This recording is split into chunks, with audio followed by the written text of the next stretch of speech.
0.3। देखिए ये क्वेश्चन ये है, what happens to a bar magnet if it cut into two pieces, transverse to its length और along its length. दो question पूछे हैं। देखिए यदि ये कोई बार मैग्नेट है, ये कोई बार मैग्नेट है, this is north pole, this is south पोल।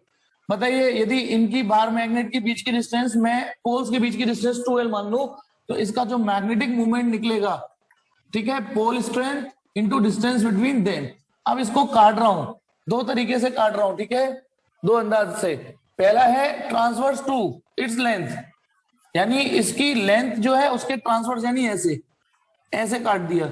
अच्छा, ऐसे काटने के बाद जो एक पीस बचेगा उसको दिखा रहा हूं मैं, जो एक पीस बचेगा। अब थ्योरी तो आपको बेटा जो पढ़नी है, देखो ये रहा नॉर्थ पोल, ये रहा साउथ पोल। क्वेश्चन ने कहा इसको ट्रांसवर्स टू इट्स लेंथ काट दिया, ठीक है, cut into two pieces transverse to its length. तो बताना यदि ये नॉर्थ है और ये साउथ पोल है, ओके भाई, ये नॉर्थ तो नॉर्थ रहेगा लेकिन यहाँ पोल फिर जनरेट हो जाएंगे, ठीक है। अब इसकी लेंथ हो जाएगी l, भाई टोटल लेंथ 2l थी, 2l, अब इसकी तो l रह जाएगी, तो इसका जब मैग्नेटिक मोमेंट निकालेंगे m डैश, तो पोल स्ट्रेंथ वही है लेकिन लेंथ आधी हो गई है। देखो pole strength into distance between them, अब करेंगे हम pole strength into distance between them, तो आपको क्या दिख रहा है, जो नया m डैश आ रहा है इसका, वो पूरे का आधा आ रहा है, जस्ट हाफ हो जाएगा मैग्नेटिक मूवमेंट। इसमें भी आधा हो जाएगा, क्यों हो जाएगा, ये नहीं मैग्नेट, ये नहीं नॉर्थ पोल, ये नहीं south pole, along the length काटना है, ऐसे काटना है, इसको काट दिया। यही था चेतन, आपका भी डाउट है, ठीक है। अब आ जाइए, इसको काटने के बाद जो नया पीस बनेगा वो क्रॉस सेक्शनल वाइज कमजोर हो जाएगा, ऐसे ये, ठीक है। यदि ये क्रॉस सेक्शन 5 सेंटीमीटर का है तो ये 2.5 रह जाएगा, ये नॉर्थ और साउथ। अब लेंथ वही रही नहीं रही, लेकिन जब आप इसका मैग्नेटिक मूवमेंट निकालोगे m डबल डैश, नहीं थोड़ी नहीं चाल, तो पोल स्ट्रेंथ तो आधी हो गई और डिस्टेंस वही रही। इसमें पोल स्ट्रेंथ पे मैंने m/2, जो भी पहले पोल स्ट्रेंथ थी उसका आधा हो गया, ठीक है ना। पोल की ताकत ये कम हो जाएगी, जस्ट आधी हो जाती है, आधा करने पर प्रोपोर्शनली रह जाती है। तो अब 2 से 2 कट जाएगा, तो नया m डैश है, यानी इसका भी मैग्नेटिक मूवमेंट पहले वाले का आधा ही आएगा, ये भी आधा है। Next question, a magnetised needle in a uniform magnetic field experience a torque but no net force. देखिए बी क्वेश्चन, आपको ये सिखाया जाता है ना, यदि यूनिफॉर्म फील्ड में, बहुत इजी है, यूनिफॉर्म फील्ड में यदि एक बार मैग्नेट या कोई डायपोल रख दें या मैग्नेटाइज्ड निडल रख दें, तो बताना इस पर इधर फोर्स होगी, इधर फोर्स होगी, नेट फोर्स कितनी हो गई, 0।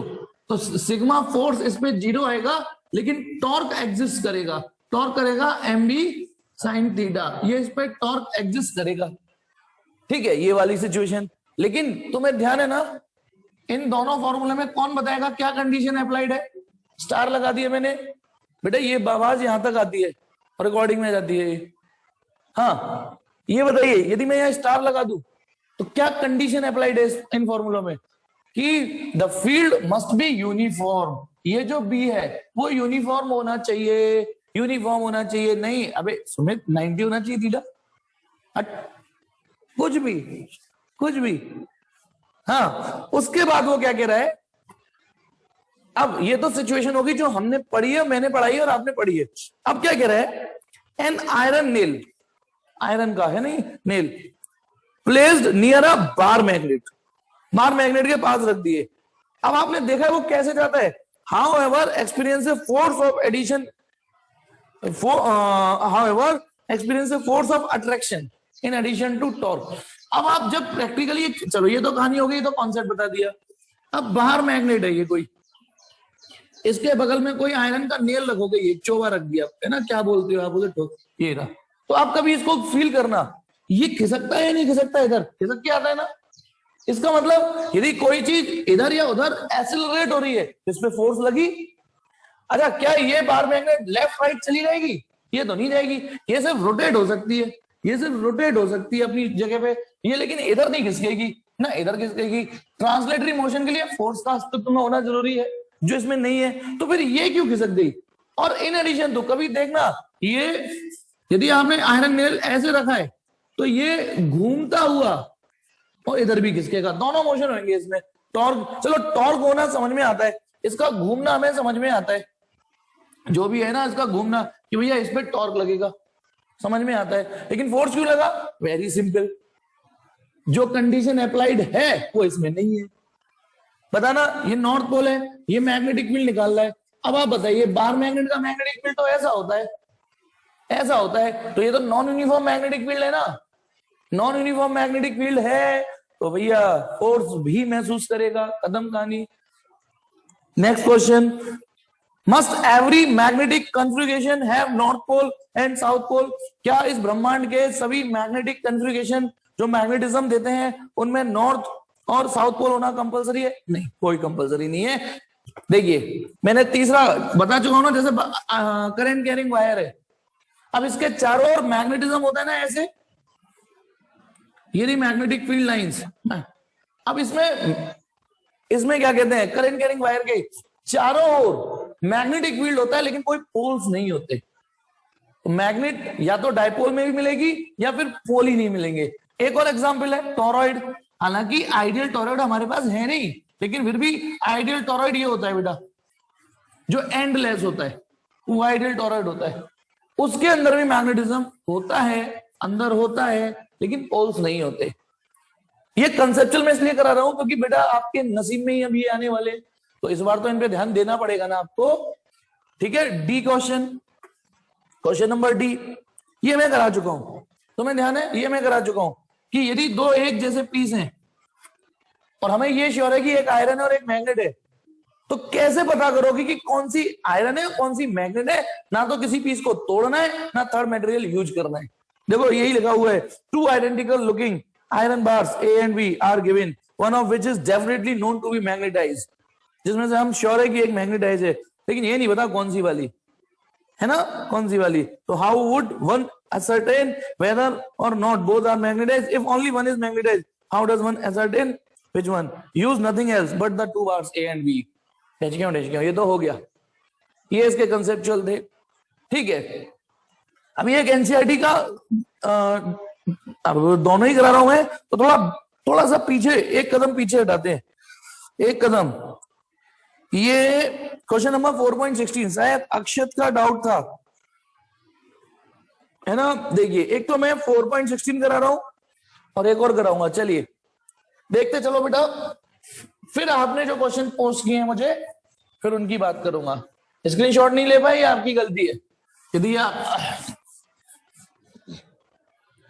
जैसे 4.16 है एक्सरसाइज का 4.16, वो कह रहे हैं for a circular coil of radius r and 10 carries a current I, the magnitude and magnetic field at a point on an axis given is. देखो सब जानते हैं यदि कोई सर्कुलर कॉइल हो, ये तो आपको सवाल को थैंक यू बोलना चाहिए। यदि ये करंट कैरिंग कॉइल है तो इसकी एक्सिस पर मैग्नेटिक फील्ड का फॉर्मूला तो आपको याद होना चाहिए। अब mu naught number of turns N I R square upon mu naught N I R square upon 2 X square plus R square की पावर 3/2, जिसमें ये एक्स होता है ये आर होता है, ध्यान रखना रेडियस ऐसे। ओके, अच्छा तुम्हें आज एक चीज और बता देता हूं मैं, अलग से हटके, ठीक है, एक्स्ट्रा। देखो यदि मैं आप गौर से देखिए मैग्नेटिक मूवमेंट, एक मिनट, चलो पहले मैं इस सवाल की बताता हूं, फिर एक अलग से एक चीज बताऊंगा, शायद अच्छे बच्चों को अच्छी लगे। पहला क्वेश्चन ये है, सो दैट साबित करिए that this reduce to a familiar result for the field at the centre of coil. ये पता, ये सवाल का मतलब समझ में आया है नहीं? और ये लाइन, इसका पहला क्वेश्चन ये मैं करा चुका हूं, वो कह रहा है साबित करिए इससे हम सेंटर का हूबहू रिजल्ट निकाल सकते हैं। ना सर्कुलर कॉइल के सेंटर पर मैग्नेटिक फील्ड यहाँ पे एक v equal to mu naught I upon 2r, और नंबर ऑफ टर्न्स हो तो mu naught N I upon 2r, है ना। अरे अक्षर टेंशन मतलब, मैंने पता है बी में ही दिक्कत आई होगी, नो डाउट, मुझे पता है। ठीक है, तो बताना, ये तो मैं करा चुका हूं। ठीक है, उसने कहा है पहले क्वेश्चन की लैंग्वेज, उसने कहा साबित करिए इससे हम सेंटर वाला मैग्नेटिक फील्ड निकाल सकते हैं। तो कुछ नहीं करना, क्या करना होता है इसमें, इस रिजल्ट का इस्तेमाल करके यदि ये लाना है जब वो सवाल कह रहे हैं तो यही करना पड़ेगा, हमें इसका इस्तेमाल करके ये लाना है। तो क्या करना पड़ेगा इसमें भैया, यदि यहां से यहां पहुंच जाओ यानी x जीरो हो गया, x जीरो रख दीजिए, वो आ जाएगा। ठीक, अब चलिए इसका दूसरा क्वेश्चन। दूसरा क्वेश्चन ये कह रहा है, अरे पेज हट गया। दूसरा क्वेश्चन है, consider two parallel coaxial circular coils of equal radius r and number of turns.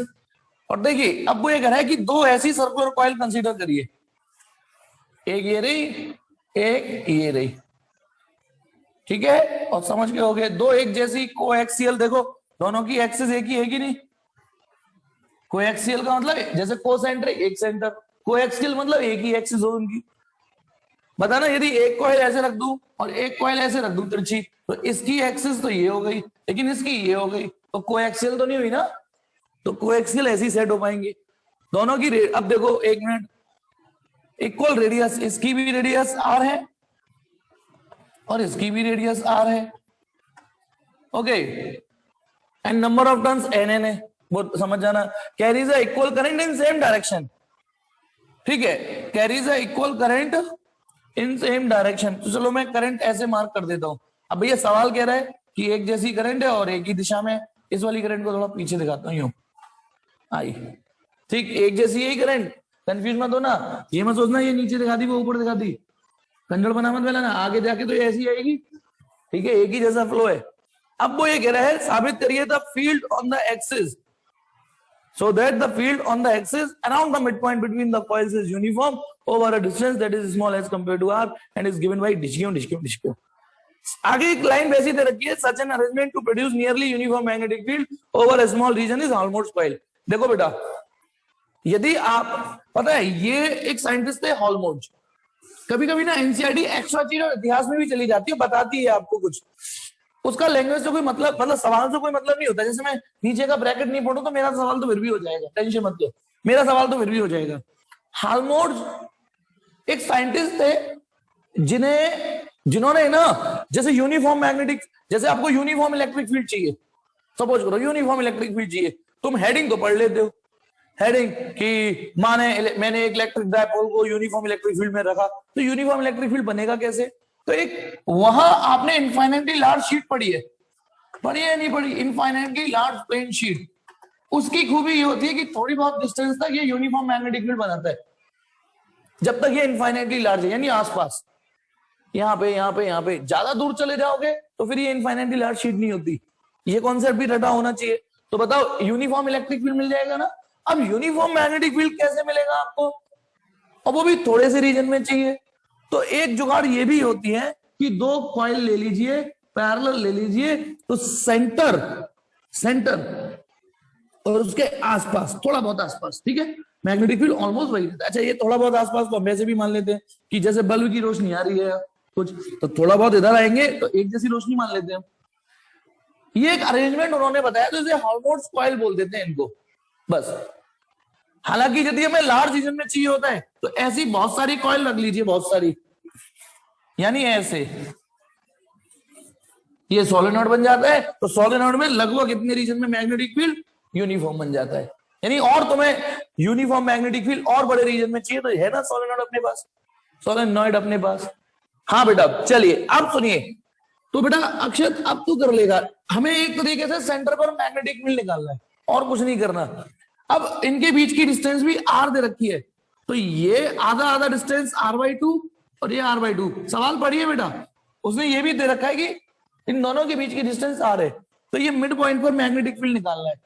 तो देखो इस वाली कॉइल का मैग्नेटिक फील्ड इधर होगा, मानो कॉइल का नाम 1, सब कुछ एक जैसा है। कॉइल 1 का मैग्नेटिक फील्ड, हाँ कॉइल 1 का मैग्नेटिक फील्ड इधर होगा B1 ऐसे, और कॉइल 2 का मैग्नेटिक फील्ड भी इधर ही होगा, तो ये जुड़ेंगे। अब सोचो बेटा B1 और B2 एक ही दिशा में कैसे।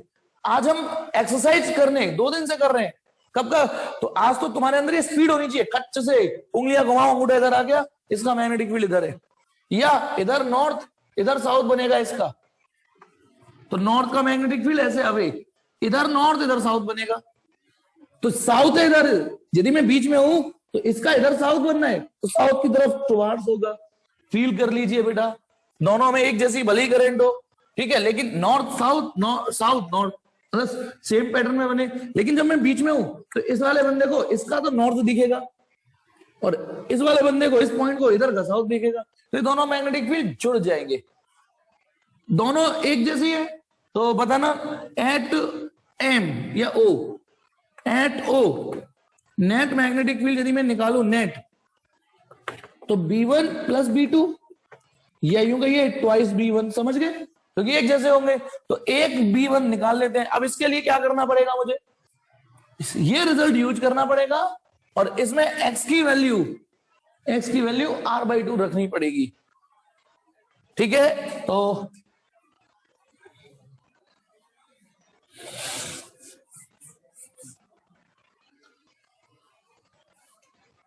क्या करना है मुझे, तो B1 इस वाले फॉर्मूले में पुटिंग, नया मतलब एक अगला मैं सवाल करा रहा हूं बस, तो बताना B1 की वैल्यू होगी कितनी, mu naught NI R² upon 2x²। एक काम करूं मैं, देखो x की जगह मुझे क्या रखना है, R/2 रखना है, तो पहले डिनोमिनेटर कैलकुलेट कर लेता हूं, तो x² प्लस R² कितना हुआ, R²/4 प्लस R², सही है ना, मैं कोई गलत हूं बता देना, कितना हो जाएगा ये 5R² अपॉन 4, ये तो x² प्लस R² की वैल्यू हो गई। अब दोनों ओर की पावर 3/2 चढ़ा दूं, पहले अंडर रूट मारना है तो एक काम करना पड़ेगा मुझे, देखो इसको लिख लो तुम √5R/2 का स्क्वायर, समझ जाना मेरी नियत क्यों है। अब क्या होगा, दोनों ओर की पावर क्या चढ़ानी है मुझे, 3/2, तो ये 2 से 2 कट गया, तो ये हो गया 5√5R³ अपॉन 8। इसलिए जो B1 होगा, B1 इसकी वजह से यहां जो मैग्नेटिक फील्ड होगा mu naught NI R² upon 2, और इसको मैंने अलग से कैलकुलेट कर लिया है 5√5R³ अपॉन 8, तो ज्यादा कुछ नहीं कट पिट रहा, तो B1, अच्छा ये B1 की वैल्यू हो गई, इस B1 को उठा के जब मैं यहां रखूंगा तो एक 2 फैक्टर हो रहेगा, तो देयरफॉर B नेट कितना हो गया, B नेट 2B1, 2 का मल्टीप्लाई करो तो ये 2 हट जाएगा, mu naught NI R² upon ये 8 ऊपर पहुंच जाएगा 5√5R³ R² से कट जाएगा तो केवल एक R बचेगा।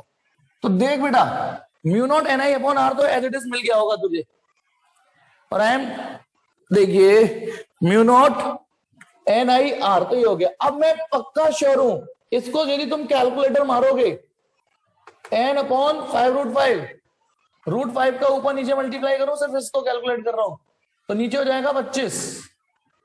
अरे यार कैलकुलेटर लगा लीजिए, तो ये पक्का 0.72 फील कर रहा हूं, जो है इसमें वही आएगा, करके देख लो अभी कि अभी भैया 8√5 करिए, 4 का मल्टीप्लाई और कर दूं मैं, 4 का, अच्छा 4 का मल्टीप्लाई करने की मेरी नियत समझ रहे हो, नीचे 100 बन जाएगा 32√5 अपॉन 100, 4 का मल्टीप्लाई करने की जो नियत है मेरी, अब 32√5 कैलकुलेट कर लो बस, 100 से डिवाइड में मार दूंगा, ठीक है, तो 32√5 32√5 करिए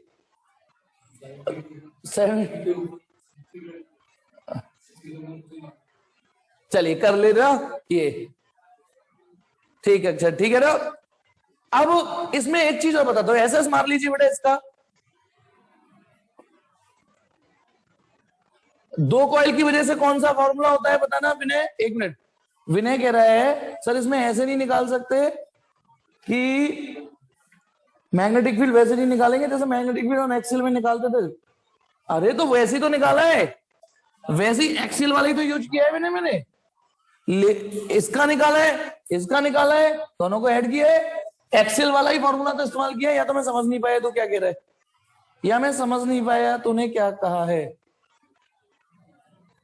विनय उपाध्याय प्लीज बेटा एक बार और फिर से एक बार क्लियर कर, क्या दौड़ाओ है ना, जो मैं क्वेश्चन कराने जा रहा हूं जिसमें मैं एक होमवर्क में दूंगा, दिमाग के घोड़े दौड़ाओ, ठीक है।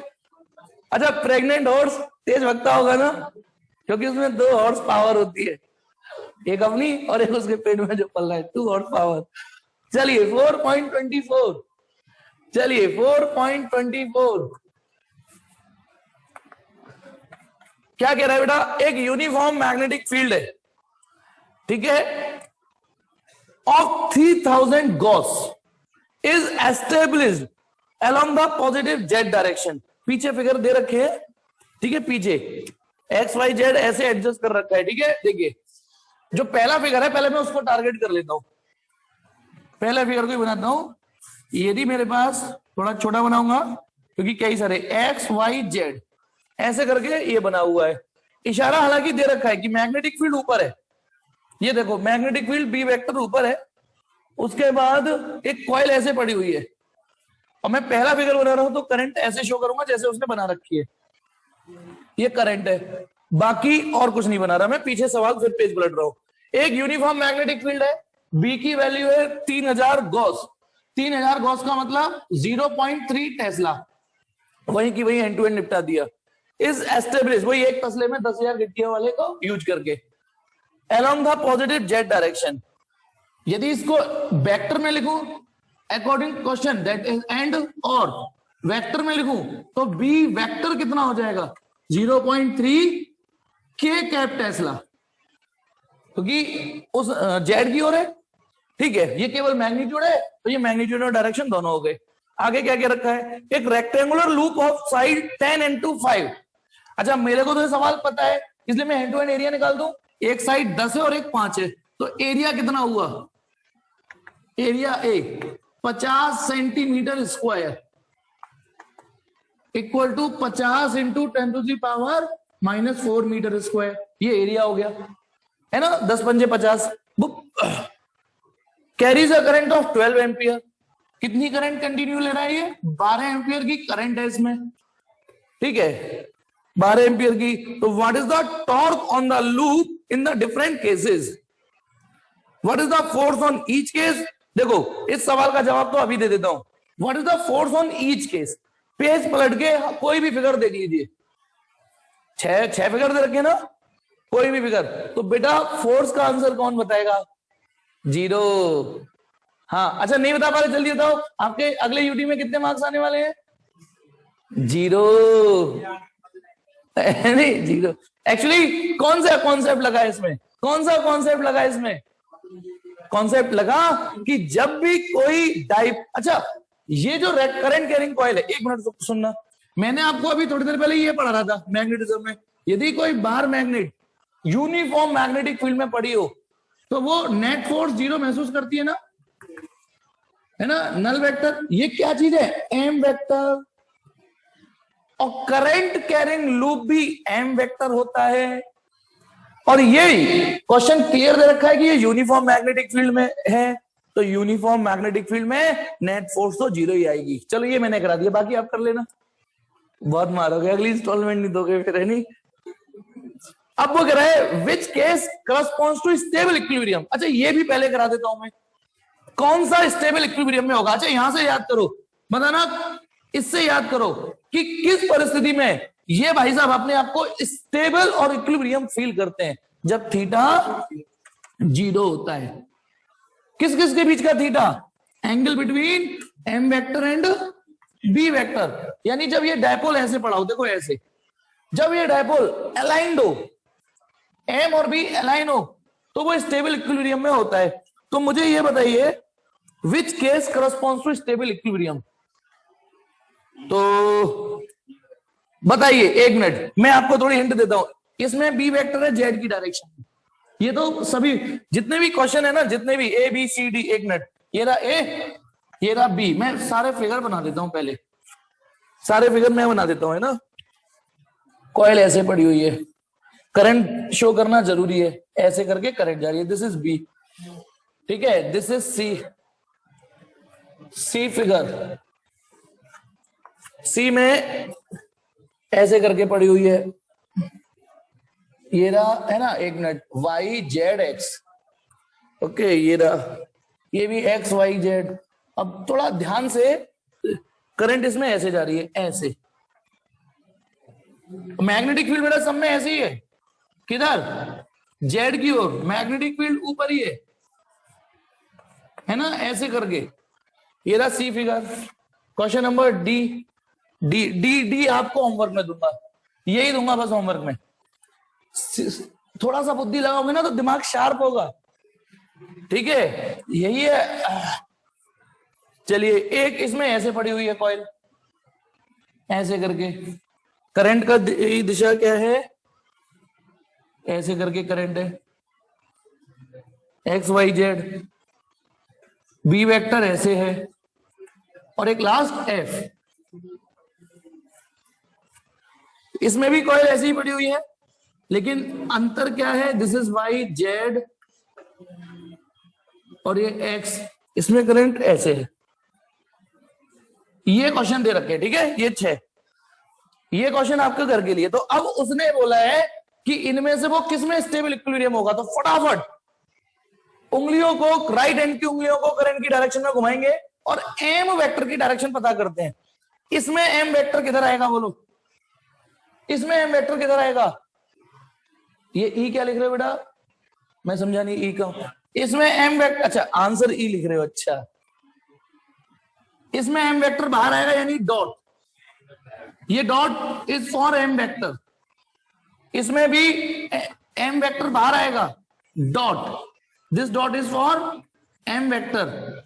इसमें एम वेक्टर किधर आएगा, अच्छा बताओ इसमें एम वेक्टर किधर आएगा, इसमें एम वेक्टर आ रहा है बाहर यानी एक्स एक्सिस की ओर, इसमें एम वेक्टर एक्स एक्सिस की ओर, इसमें एम वेक्टर किधर आएगा, जल्दी बताओ। गलत बेटा, ये किसका आंसर था, एक मिनट, ये गलत है सुमित, दोनों सुमित,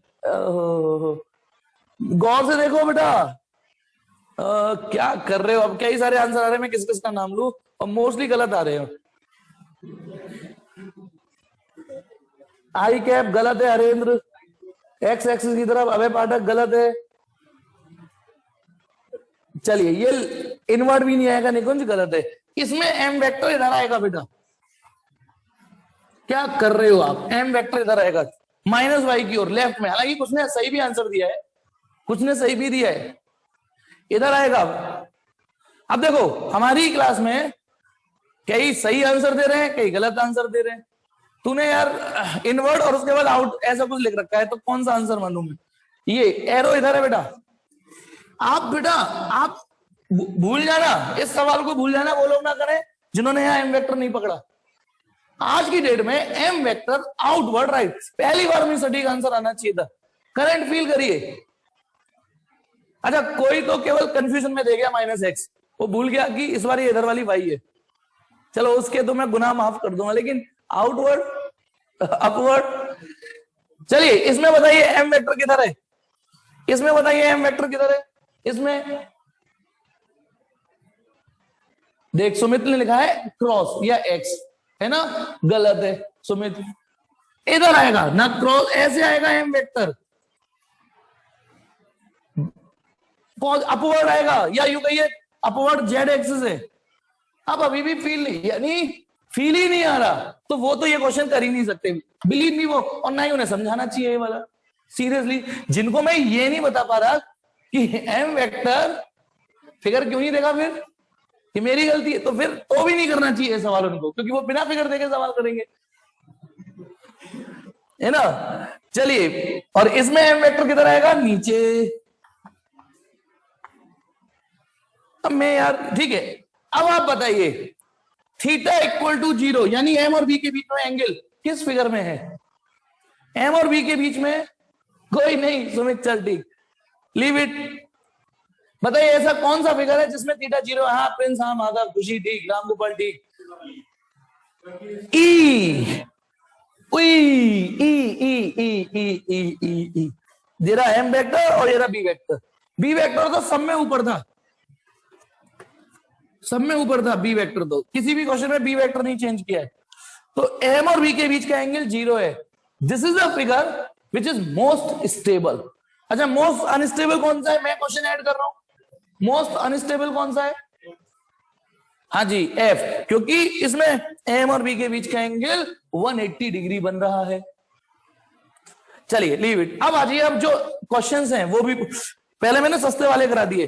फोर्स इसमें इसमें इसमें 6 में 0 होगी, ये मोस्ट स्टेबल होगा, ये मोस्ट अनस्टेबल होगा। अब क्वेश्चन क्या कह रहा है?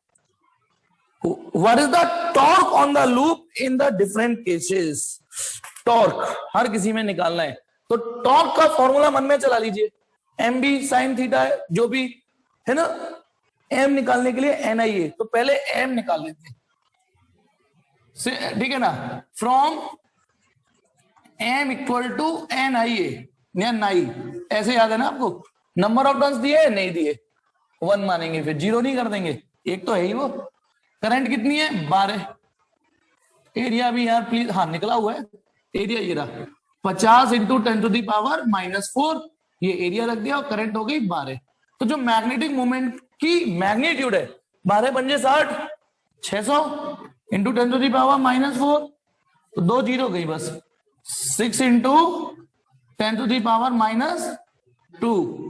Ampere metre square. अब चलिए पहला केस सॉल्यूशन सुनेंगे। पहला A, torque equal to M B sine alpha.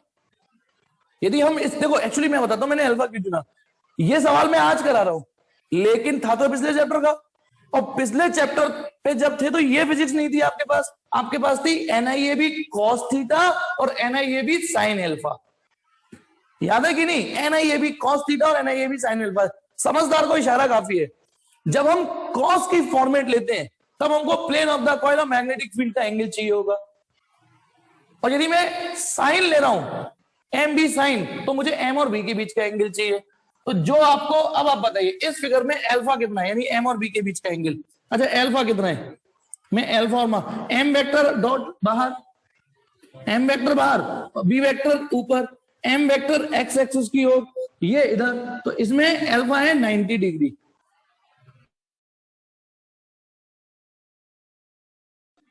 M और बी के बीच का एंगल, एम और बी के बीच का एंगल जो कि यहाँ 90 है। बताओ यहाँ कितना है अल्फा? जल्दी बताओ, हाँ रिकॉर्डिंग ऑन, जल्दी बोलो अल्फा कितना है यहाँ? एम बाहर डॉट बी इधर, तो इसमें भी अल्फा 90 है। इसमें अल्फा कितना है जल्दी बताओ? इसमें भी अल्फा 90 है। इस फिगर को बाद में बात करूंगा। इसमें अल्फा कितना है? 0। इसमें अल्फा कितना है? 180। ठीक है, दिख गया? अल्फा यानी एम और बी के बीच का एंगल 0 और एम और बी के बीच का एंगल 180। तो देखिए, अब एम आपको पता है, पता नहीं एक्चुअली निकाला है, ये रहा, निकाला है मेहनत से। बी ये रहा मैग्नीट्यूड में, ठीक है।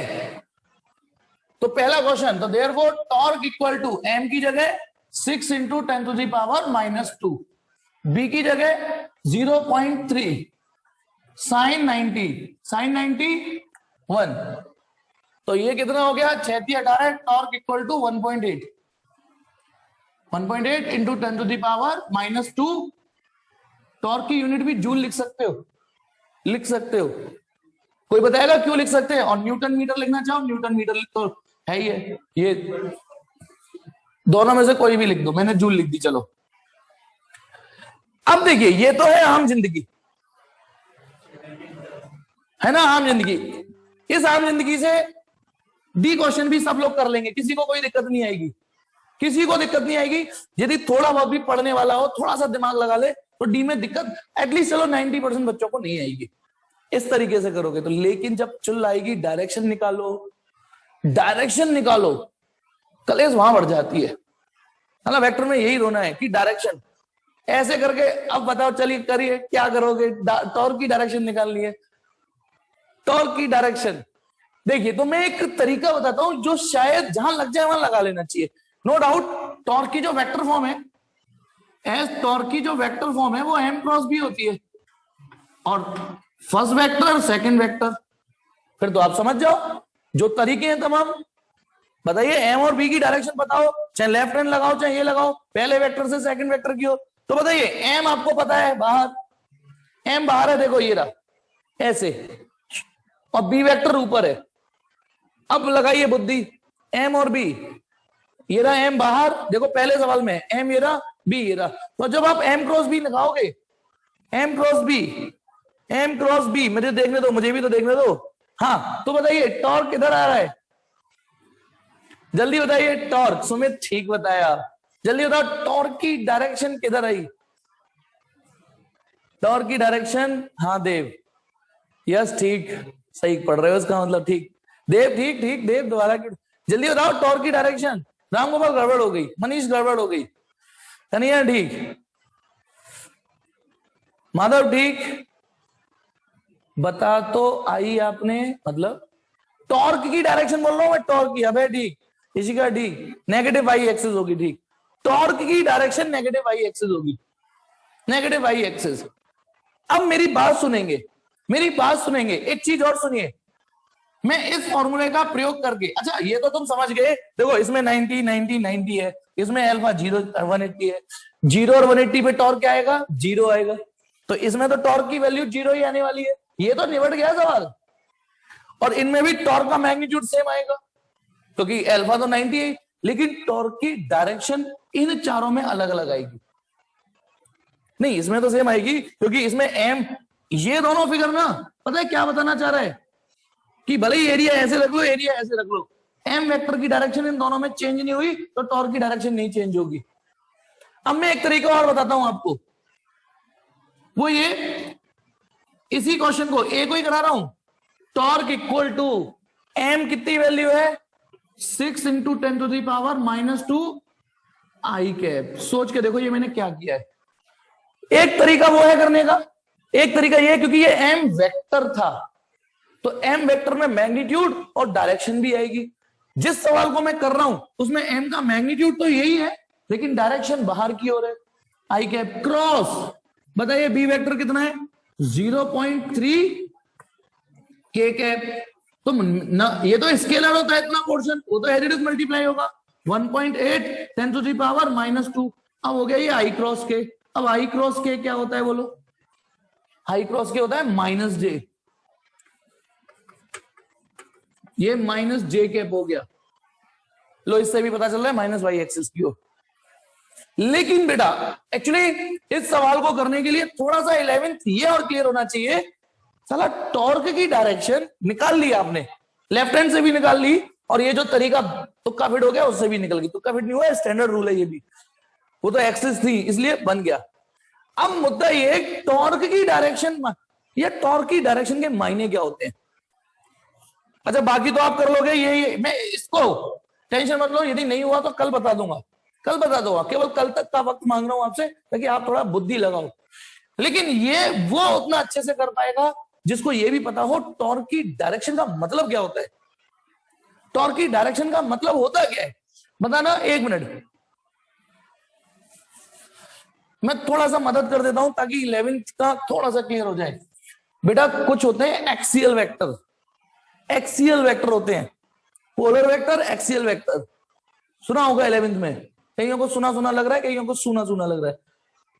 जब एक्चुअली रोटेशनल मोशन से जुड़ी हुई चीजें, theta vector, omega vector, alpha angular acceleration, torque angular momentum, these are axial vector. अब सुनिए, जैसे सपोज करो ये कोई ऐसे घूम रहा है, या ऐसे करके रॉड लेता हूं मैं, ये रॉड है, ये रॉड है, ठीक है, और सपोज करो ऐसे करके फिटेड है, ये ऐसे, ये एक्स एक्सिस, ये वाई एक्सिस, जेड एक्सिस, ये एक्स वाई जेड, इस रॉड पे मैं फोर्स लगाऊंगा। अब देखिए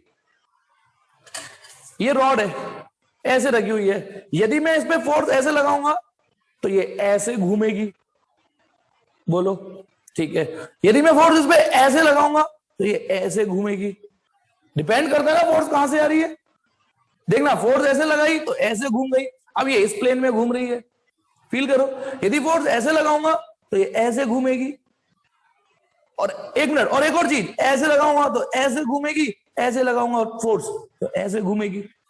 तो torque, angular momentum, omega, alpha, ये सब एक्सियल वेक्टर होते हैं। यदि मैंने इस पर ऐसे फोर्स लगाई, ऐसे फोर्स। अच्छा ये बताइए, लेट दिस इज ओरिजिन और फोर्स लगाई ऐसे, फील कर पा रहे हो ऐसे, नेगेटिव जेड एक्सिस की ओर फोर्स मारी मैंने, नेगेटिव, दिस इज एफ, ये जो एरो है वो ये एक तरीके से क्रॉस, ये देखिए फोर्स। तो अब पता है क्या होगा, ये ऐसे घूमने लग जाएगी रॉड, फील कर रहे हो या नहीं? यदि मैं ऐसे फोर्स लगाता हूं और ये लेट रॉड का ये वाला एंड हिंग्ड है, तो ये ऐसे घूमने लग जाएगी। तो पता है टॉर्क की डायरेक्शन, टॉर्क का पहला फॉर्मूला तो आर क्रॉस एफ ही था ना, जो पहली बार पढ़ा था आर क्रॉस एफ। तो बताइए आर वेक्टर किधर है, ऐसे आई कैप की ओर, देखो है कि नहीं आर वेक्टर, और एफ वेक्टर किधर है, जल्दी बोलो, एफ वेक्टर माइनस के कैप, तो आई क्रॉस माइनस के कैप ये आएगा जे कैप। इसका मतलब ये हुआ टॉर्क की डायरेक्शन ये है, इस वर्ड का मतलब ये हुआ टॉर्क एक्सियल वेक्टर है, वो इस रॉड, ये जो रॉड है वो वाई एक्सिस को एज ए एक्सिस बना के घूमेगी, ये मतलब होता है टॉर्क की डायरेक्शन का। देखो आर इधर है, एफ इधर है, जबकि टॉर्क आया वाई एक्सिस को, इसका मतलब ये है कि ये जो रॉड है वो वाई एक्सिस को एज अ एक्सिस बना के घूमने लग जाएगी, वाई के चारों ओर घूमने लग जाएगी। और ज्यादा डिटेल में नहीं जाऊंगा, 11th पढ़ना ये चीज। लेकिन इसमें रुक जाओ बेटा, एक और चीज, यदि मैं इसमें एफ को पलट दूं, एफ को पलट दूं यानी सिर्फ पलट दूं, अंदर की जगह बाहर लगा दूं, तो ये प्लस के कैप हो जाएगा, ये माइनस जे आएगा।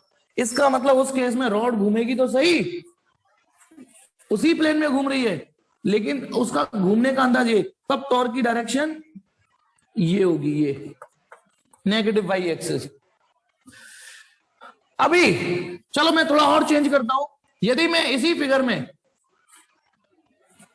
रॉड वही है, रॉड वही है, रॉड वही एक्स वाई जेड, यदि मैं इसमें फोर्स ऐसे लगा दूं, क्यों फोर्स ऐसे लगा सकता हूं ना, अब ये रॉड देखिए, फील करिए, ऐसी तो घूमेगी, अब रॉड ऐसे घूमेगी। अब टॉर्क की डायरेक्शन निकालते हैं, torque equal to R cross F, तो आर वेक्टर ये रहा, तो बताइए टॉर्क की डायरेक्शन आर वेक्टर किधर है, आई कैप, एफ वेक्टर है जे कैप, आई क्रॉस जे क्या आ रहा है, के कैप। इसका मतलब टॉर्क की डायरेक्शन के कैप, यानी ये रॉड के कैप जेड एक्सिस को अपनी एक्सिस बना लेगी और उसके चारों ओर घूमेगी, ये मतलब होता है टॉर्क की डायरेक्शन का।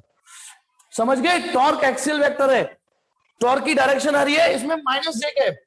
अब इसका मतलब क्या हुआ, ये जो रॉड है वो सॉरी ये कॉइल है, ये इसको अपनी एक्सिस बना लेगी और कॉइल फील करिए ऐसे घूमेगी। देखो ये अंदर फोर्स, देखो एक मिनट सुनो, इस वाले पर अंदर फोर्स लगा दो, इस पे बाहर लगा दो फोर्स, अब फील करिए ऐसे घूमेगी। फटाफट बताइए, और नहीं तो बेटा इंडिविजुअली इस पे फोर्स निकालिए, देखिए इनवर्ड आ रही होगी, इस पे बाहर आ रही होगी, और इन दोनों में तो कोई फोर्स ही नहीं आ रही, क्योंकि इंडिविजुअली ये जो वायर है, ये वायर और ये वायर मैग्नेटिक फील्ड के पैरेलल है, ये कोई फोर्स नहीं महसूस करेंगे। बताओ, मैंने टॉर्क की डायरेक्शन से पता कर लिया कि ये वाला वायर अंदर फोर्स महसूस कर रहा होगा, ये बाहर, तो अब बताइए ये कॉइल फील कर लो कैसे घूमेगी, बताइए घूमेगी कैसे, इसको अपनी एक्सिस बना के घूमेगी, ये होता है टॉर्क की डायरेक्शन का मतलब। चलिए ये होमवर्क में बाकी सारी चीजें मैंने इसमें छिपी हुई सारी बता दी। एक और क्वेश्चन आ रहा है अक्कड़ बक्कड़ बम्बे वो से, है ना, 4.15 कि चलो सर आप करा ही रहे हो तो 15 और बता दो फिर, तो चलिए 15 और देखो। एसएस लेना है, जल्दी लो एसएस, एसएस लीजिए। अच्छा टॉर्क मैंने थोड़ा सा ये बता दिया, थोड़ी मदद तो करेगा बेटा, हाँ ले ले बेटा एसएस जल्दी, इतनी देर में तो हो जाता बस।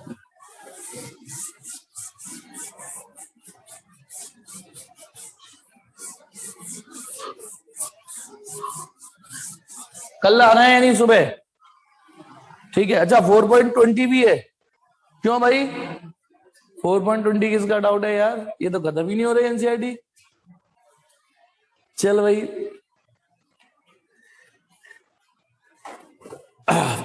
अच्छा लाइन देख के यस या कैसे, चलो पहले 4.20 देखते हैं,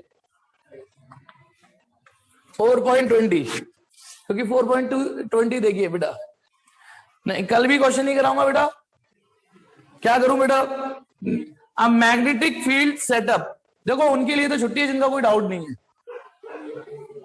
बेटा, लेकिन यस लास्ट लाइन के लिए मुझे तो सवाल पूरा पढ़ना पड़ जाएगा ना। 4.20 क्या कह रहा है, एक मैग्नेटिक फील्ड है सेटअप यूजिंग हाल्मोट्स कॉइल। अच्छा, हाल्मोट्स कॉइल अभी अभी इस वाले क्वेश्चन में 16वें सवाल में सीख के आए थे, उसने भी बोल दिया है डिस्क्राइब इन एक्सरसाइज 4.16। बस इस वर्ड का मतलब ये है कि यूनिफॉर्म मैग्नेटिक फील्ड मिल गया हमें, बस इन ए स्मॉल रीजन, छोटे से रीजन में मिल जाता है। उस मैग्नेटिक फील्ड की जो वैल्यू है वो है 0.75 tesla. In the same region, उसी रीजन में इलेक्ट्रिक फील्ड है is maintain direction to normal to the common axis of the coil. ठीक है, इलेक्ट्रिक फील्ड भी मेंटेन कर रखा है। फिर वो कह रहा है a narrow beam of charge particle all accelerated through 15 kilovolt enters this region in a direction perpendicular to both the axis of the coil and the electrostatic. देखिए, सबसे पहले ये बताइए, जैसे ये हाल्मोट्स कॉइल मैंने बनाई, जो अभी 16वें सवाल में बनाई थी, दो कॉइल वैसे, ठीक है, तो हमने क्या देखा था, इनकी कॉमन एक्सिस पर जो मैग्नेटिक फील्ड था लगभग यह यूनिफॉर्म था और इधर आया था ऐसे, दिस इज बी वेक्टर। अब वो क्या कह रहा है, एक और चीज, इसी रीजन में इलेक्ट्रिक फील्ड और मेंटेन किया गया है direction normal to the common axis of the coil. Suppose करो मैंने इलेक्ट्रिक फील्ड अंदर या ऊपर मान लिया, भाई अंदर मान लो, या तो इलेक्ट्रिक फील्ड अंदर तो भी परपेंडिकुलर हो गया, ठीक है, या ऊपर मान लो, यह सपोज करो ऐसे करके इलेक्ट्रिक फील्ड ऐसे मान लिया, ये इलेक्ट्रिक फील्ड भी लगा रखा है। इस सवाल में आपको इस कॉइल का नहीं भी पढ़ते, ये सवाल पता है सिंपल भी दे सकता था ऐसे, जैसे मैंने आपको फिजिक्स पढ़ाई थी वो वाली, पता ना, ये मैग्नेटिक फील्ड है, देखो एक तरीके से ये भी, ये रही मैग्नेटिक फील्ड, और ये एक कैपेसिटर के बीच में भी रखा है जहां प्लस है एक प्लेट और एक माइनस है। तो बताइए इस रीजन में इलेक्ट्रिक फील्ड और मैग्नेटिक फील्ड दोनों हुए नहीं हुए? ऐसे भी सवाल दे सकता था, चीजें आसान हो जाती। देखो इलेक्ट्रिक फील्ड ऐसे है और मैग्नेटिक फील्ड अंदर है, तो ऐसे फिगर एज्यूम कर लो। यस, उसने सवाल को बस वैसे ही जबरदस्ती का टफ कर दिया है। अब सुनो, इस मैग्नेटिक, इस वाले कॉम्बिनेशन में एक बीम आ रही है ऐसे एक्सेलरेटेड होके, अलग अलग चार्ज पार्टिकल की, हो सकता है अल्फा हो सकता है बीटा हो सकता है प्रोटॉन हो, है ना, और सारी 15 किलोवोल्ट से एक्सेलरेट होके आ रही हैं। अब बताना, वोल्टेज से एक्सेलरेट करना है तो तुरंत दिमाग की घंटी ये वाली बजनी चाहिए, याद करो। याद है कुछ? नहीं याद आ रहा? तुरंत दिमाग की ये कि पोटेंशियल एनर्जी काइनेटिक एनर्जी में कन्वर्ट हो जाती है। हाँ, जैसे मैं इसको पकड़ रख के रखूं, सपोज करो पकड़ रखा है और ये भी रखी हुई है, तो ये फड़फड़ा रहा होगा क्योंकि इसमें पोटेंशियल एनर्जी है। जैसे ही छोड़ दूंगा पोटेंशियल एनर्जी काइनेटिक एनर्जी में बदल जाएगी। हाँ, पोटेंशियल एनर्जी यानी क्यूवी, ठीक बेटा, वो किस में कन्वर्ट हो जाएगी? काइनेटिक एनर्जी में। अब क्या कह रहा है वो, अब बताइए, एक चार्ज पार्टिकल एंटर कर रहा है, बताओ ये दोनों के परपेंडिकुलर है नहीं, दोनों मतलब ई और बी के परपेंडिकुलर है नहीं, इसकी वेलोसिटी, इसकी जो वेलोसिटी आ रही है, बताओ, बी अंदर है उसके भी परपेंडिकुलर है और ई ऐसे है उसके भी परपेंडिकुलर है। अब क्या कह रहा है वो, if the beam remains undeflected, यदि ये बीम डिफ्लेक्ट नहीं हुई, सीधी निकल गई, है ना, सीधी निकल गई, तो when the electrostatic field is this, उस समय जब इलेक्ट्रिक फील्ड इतना है, कहां गया 9 इंटू 10⁻⁻5 वोल्ट पर मीटर। तो उसने बोला है make a simple guess as to what the beam contain, why is the answer is not unique. पहली बात, ऐसे क्वेश्चन जिसमें यूनिक आंसर ना हो वो कभी भी बोर्ड में नहीं आते, जिसमें यूनिक आंसर ना हो, ठीक है। उसने ही बोल दिया कि यूनिक आंसर नहीं होगा, बताओ क्यों। चलिए, तो पहले बताइए, ये वो सीन है ना जब QE और QV भी बराबर हो जाती है, Q से Q कट गया, ठीक है, नहीं FB ग्रेटर देन नहीं होगा इसमें, अरे बराबर होगा भैया, अरे सीधे सुमित। अब जब वो कह रहा है डिफ्लेक्ट नहीं हुई है, तो इसका मतलब इलेक्ट्रिक फील्ड वाली फोर्स और मैग्नेटिक फील्ड वाली फोर्स सेम रही, तो QE इक्वल टू QB, तो V बराबर E/B, है ना। एक मिनट रुक जाओ, उसने पूछा क्या था, मैं तो इतनी देर में,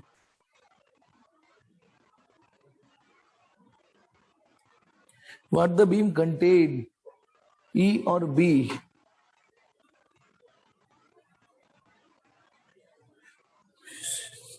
चलिए अब आ जाओ, हमें E पता है, B पता है, यहां से ये पता चल जाएगी कि वो किस वेलोसिटी से गया है, वो है ना, कोई नहीं, ये किस वेलोसिटी से गया है ये निकल जाएगा, ठीक है। तो यहां से तो मैं ये मान के चल रहा हूं, आप भी निकाल लेना। अब बताइए, क्योंकि ये चार्ज पार्टिकल एक्सेलरेट होके आ रहे हैं, तो पक्का उनकी पोटेंशियल एनर्जी उनकी काइनेटिक एनर्जी में कन्वर्ट हो रही होगी, है ना। काइनेटिक एनर्जी में पोटेंशियल एनर्जी की जगह लिख दोगे QV और काइनेटिक एनर्जी की जगह हाफ एम वी स्क्वायर। ये भी पोटेंशियल वाला है और ये भी स्पीड वाला है, ठीक है। अच्छा ई कुछ और दे रखा है, क्या कह रहा है बेटा? वैभव कुछ और नहीं, यही दे रखा है बेटा। वैभव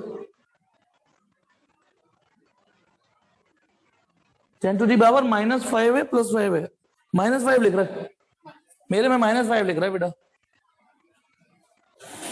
मेरे में, तो ये -5 लिख रहा है। चलो अब बताओ, सुनिए अब यहां से, यहां पे ये भी दे रखा है आपको 15 किलोवोल्ट यानी 15,000। अच्छा कुछ के में +5 दे रखा है, कुछ के में -5, आई डोंट नो। मेरे में -5 छप रहा है, ये मेरे वाले में -5 छप रहा है बेटा। कुछ के में देखो, ये आपको विश्वास ना हो तो देखो ये यहां पर, अब देख लेना बेटा, इसमें मैं कुछ नहीं कर पाऊंगा। दिख रहा है ये लाइन जहां मेरी उंगली हो रही है, ठीक है। तो यहां पे बहस नहीं करते, जो एक्चुअल वैल्यू होगी वो देख लेना अपने हिसाब से, ठीक है। कईयों के में -5 है, इशिका, खुशी, ठीक, और बुक में भी प्लस है, तो देख लेना बेटा। यस, अब इस मुद्दे को खत्म करो। अब इसमें मैं क्या कर सकता हूं? अरे यार ये मुद्दा सब लोग खत्म करो। अब ये QV = हाफ mv स्क्वायर। अब इसमें हमको ये दे रखा है पोटेंशियल, ये दे रखा है, तो यहां से Q/m निकलेगा, और Q/m क्या निकलेगा? Q/m V²/2V। पता है ये जो V²/2V निकल के, अब सुनिए, कभी कभी एनसीईआरटी में हो सकता है गलत हो सकता है गलत हो एनसीईआरटी में। अब इस बुक को जब सॉल्व कर रहे होंगे एसएल अरोड़ा भाई साहब या प्रदीप या ये, उन्होंने आंसर को सेट करके पहचान गए होंगे कि ये गलत हो सकता है, गलत मैं एग्री करता हूं।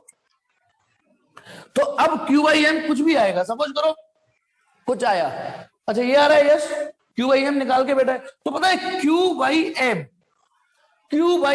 चार्ज टू मास रेशियो है, ये आगे निकल के। अब पता है क्या हुआ, यानी जो पार्टिकल इस चार्ज टू मास रेशियो का होगा, जो भी निकला है वो अनडिफ्लेक्टेड होकर निकलेगा। और चार्ज टू मास रेशियो आप हर किसी का नहीं याद कर सकते ना। पता है उसने क्या किया है? Make a simple gas.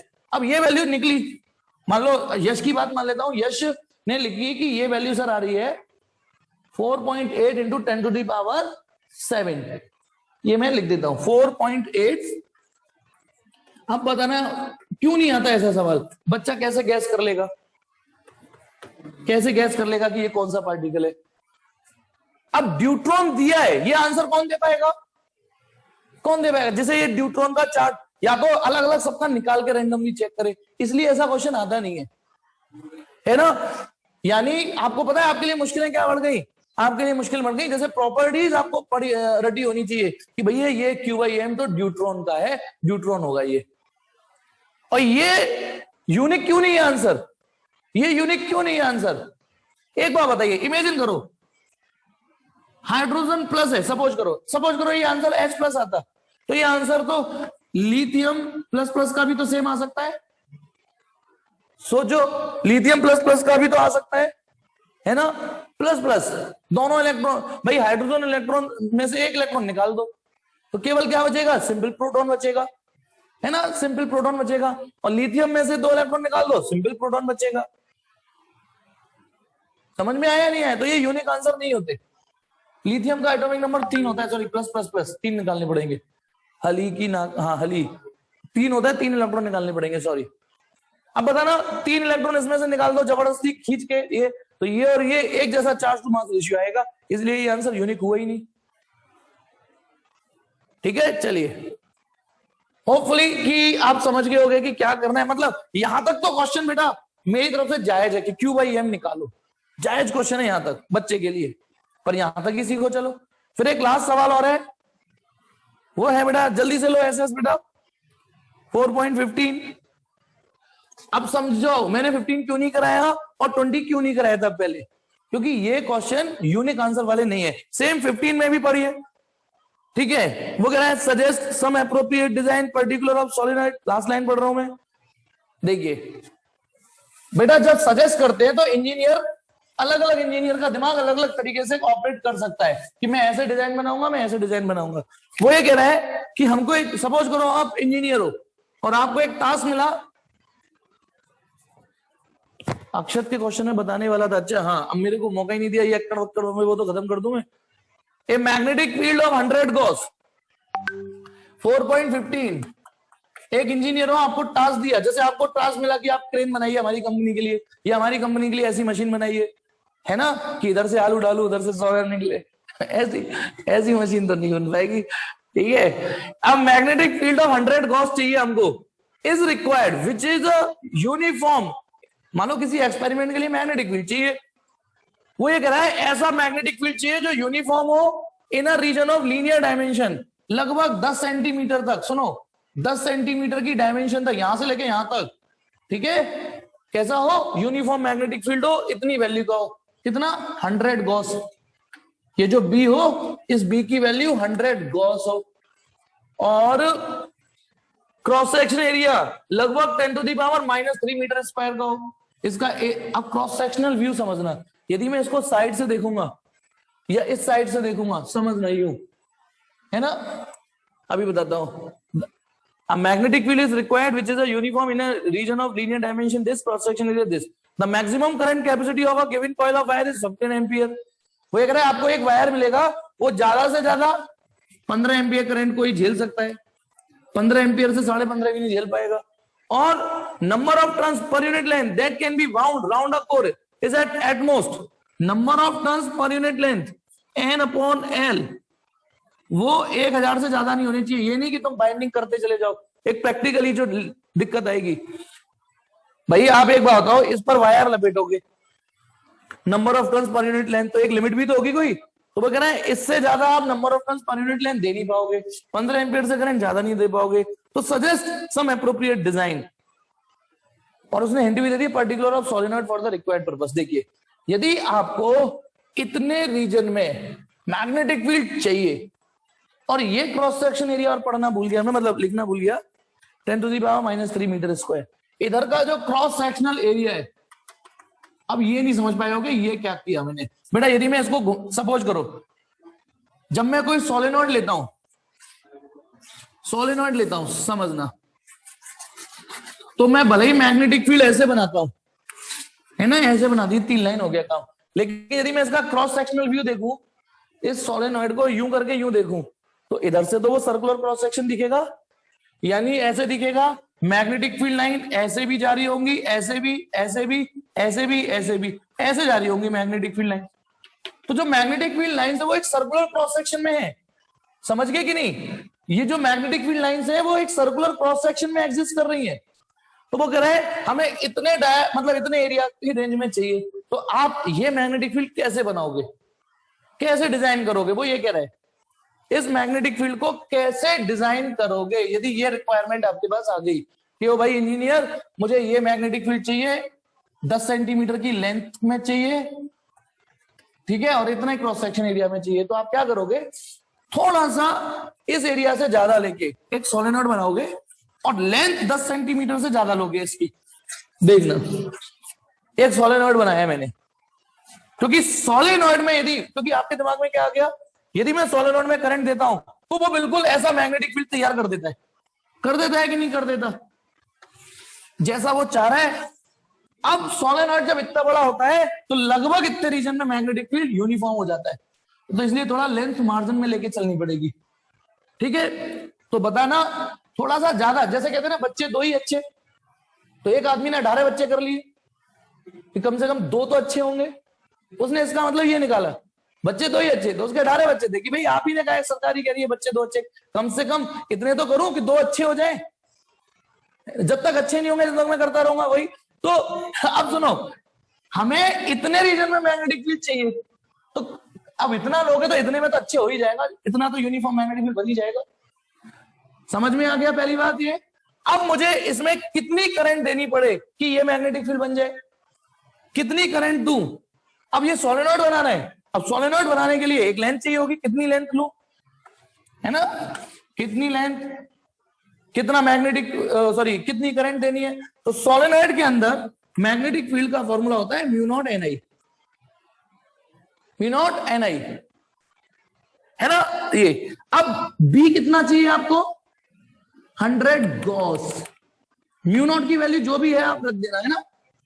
Suppose करो बी आपको पता है कि 100 गॉस का मुझे मैग्नेटिक फील्ड तैयार करना है। चेतन समझ में आ रहा है? 100 गॉस का मैग्नेटिक फील्ड तैयार करना है, ये इंजीनियर के दिमाग में, ये म्यू नॉट की वैल्यू डाल देना। सपोज करो एनआई की वैल्यू आ रही है, इमेजिन करो, मुझे नहीं पता कितनी आएगी, 1000 आ रही है, इमेजिन करो। अब इसका मतलब एन और आई की वैल्यू मान लो 1000 आ रही है, 8000 आ रही है। यश कह रहा है वेरी गुड, यश तो होशियार निकला, यश की बात मान लेता हूं। सपोज करो एनआई की वैल्यू 8000 आ रही है, तो इसका मतलब अब सोचो सोलेनोइड तैयार करते वक्त इमेजिन करो मैंने number of turns per unit length मात्र 2 रखे। कितने रखे? 2। इमेजिन करो 2 रखे, तो यदि मैं एन की वैल्यू 2 रखूंगा तो आई कितना आएगा? मुझे 4000 एम्पियर, मुझे इन दोनों का मल्टीप्लाई 8000 चाहिए। हाँ, अब 4000 हो गया। अच्छा सॉरी, नहीं 8000। अब सुनेंगे प्लीज, इसमें रेस्ट्रिक्शन समझना। यदि मान लो इंजीनियर ये सोचता है कि 2 नंबर ऑफ टर्न्स रख देता हूं, करंट 4000 एम्पियर, नहीं चलेगा ये जुगाड़, क्योंकि 15 एम्पियर से ऊपर करंट आती फट जाएगा ये। तो नंबर ऑफ टर्न्स 3 रख दूं तो 4 रख दूं तो नंबर ऑफ टर्न्स, अरे सुमित 800, मुझे नहीं पता 800 है, कोई 8000 बोल रहा है, पर तेरे आंसर फ्रीक्वेंटली गलत आते हैं इसलिए तेरे में यकीन कम हो रहा है। ठीक है, हो सकता है तू ठीक हो इस बार। अब बताइए यदि मैं नंबर ऑफ टर्न्स, इमेजिन करो, ये आइडिया तो ड्रॉप कर दिया, नंबर ऑफ टर्न्स 10 ले लेता हूं, सपोज करो number of turns per unit length 10 ले लेता हूं, तो करंट कितनी लेनी पड़ेगी? 800। तब जाके इन दोनों का मल्टीप्लाई 8000 आएगा, तो ये भी आइडिया ड्रॉप। तभी तो उसने पूछा है सजेस्ट द प्रॉपर मेथड। तो फिर ऐसा कुछ करो कि अब अच्छा, तुमने सपोज करो आई की वैल्यू डाल दी 1 एम्पियर, इमेजिन करो 1 एम्पियर, अब नहीं फटेगा। सर उल्टा सोच लेते हैं, करंट 1 एम्पियर डाल देते हैं, देखते हैं एन कितना। तो अब एन में प्रॉब्लम आ गई, number of turns per unit length 1000 से ऊपर नहीं होना चाहिए। तो इस समस्या का समाधान ऐसे निकालो, ना तो इसकी कंडीशन फेल हो ना इसकी कंडीशन। जैसे सपोज करो एनआई का मल्टीप्लाई 8000 आ रहा है, तो यदि मैं आई सपोज करो 15 एम्पियर रख लेता हूं, है ना, 15 एम्पियर या 8, बिल्कुल ठीक, कन्हैया ने सही बताया कि जैसे आई ले लो 8 और आई ले लो 1000, तो एन बताइए मल्टीप्लाई 8000 आ जाएगा। लेकिन आपको क्या लगता है ये यूनिक आंसर है क्या? क्या ये यूनिक पॉसिबिलिटी है क्या? और भी तो संभव हो गए ना आंसर, जो एन और आई का मल्टीप्लाई 8000 लिया है और ये कंडीशन भी फेल ना हो। बस ये सवाल ऐसे करके मैनेज हुआ है ये। चलिए कल सुबह बात करें फिर कि यहां पर हमको एक ऐसे करके ए साइड का ये स्ट्रक्चर है, ये ए यहां पर मैग्नेटिक फील्ड निकालना है ना, यहां मैग्नेटिक फील्ड दे दे, भेज दे बेटा आंसर, और क्या। अब मुझे ये यहां क्लियर नहीं आ रहा, सीरियसली मुझे क्लियर नहीं आ रहा, मैं आंसर क्यों मांग रहा हूं कि साला ये इनफाइनाइटली लॉन्ग वायर है या नहीं है, मुझे ये क्लियर पिक्चर में नहीं हो रही। तो कभी कभी सॉल्यूशन देख के क्लियर हो जाता है, अच्छा इनफाइनाइट मांग के ये नहीं। यदि ये इनफाइनाइटली लॉन्ग वायर है तो ये सवाल मुझ पे तो हो नहीं रहा है, नहीं साफ बोल रहा हूं, मेरे यदि ये इनफाइनाइटली लॉन्ग वायर है तो मैं ये एज्यूम करके करा रहा हूं एक्चुअली कि ये सिर्फ ऐसी स्थिति की सिचुएशन है, ये ऐसी स्थिति की सिचुएशन है ये, ठीक, ये एज्यूम कर रहा हूं मैं।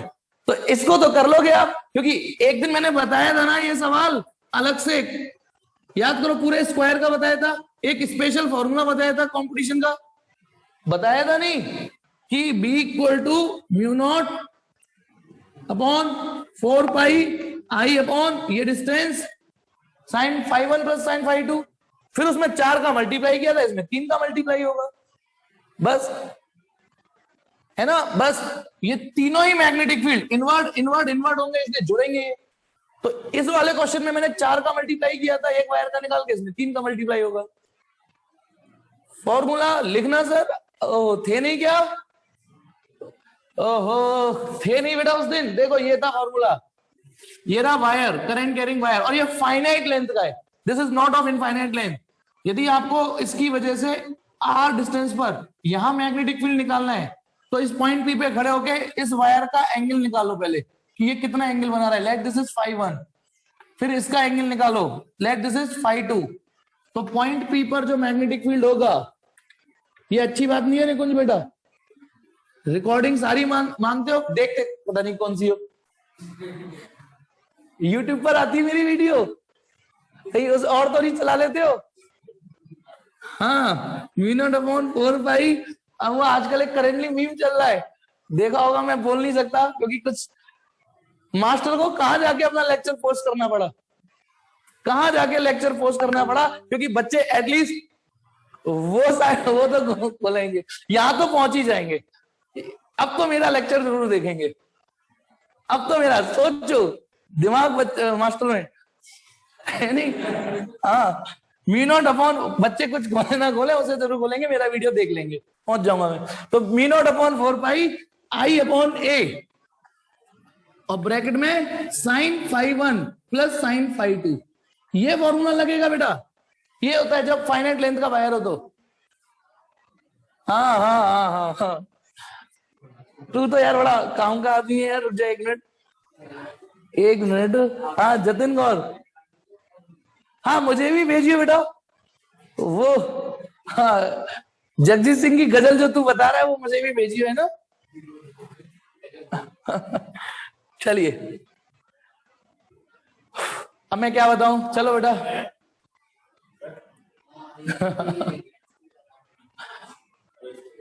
क्या बात कर रहा है बेटा, टेंशन शीट का अभी रह गए हैं।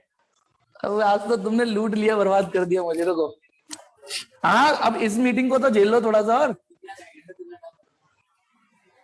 कौन से टॉपिक चैप्टर 5 से प्रिपेयर करने हैं, कौन से नहीं? अक्षत, नो, सिलेबस जो भेजा उससे नहीं जज कर पा रहे। 1 मिनट, मुझे क्या बताना है, 86 क्वेश्चन है। रुको, 86 क्वेश्चन इसलिए नहीं कर पाएगा यस टू, इसलिए नहीं कर पाएगा क्योंकि सिलेबस में डाया पैरा फेरो हट गया है, डाया पैरा फेरो, इसलिए नहीं कर पा रहा। अब मेरे लिए भी तो मुश्किलें बढ़, अब अपने आप समझ जाओ, डाया पैरा फेरो का चक्कर के उसमें ये नहीं हो पा रहा। चलिए, बहुत है बेटा, आज नहीं तो तुम सुबह कल वही 6:15 पे मिलते हैं डाउट वाले, ठीक है। हाँ, डाउट के साथ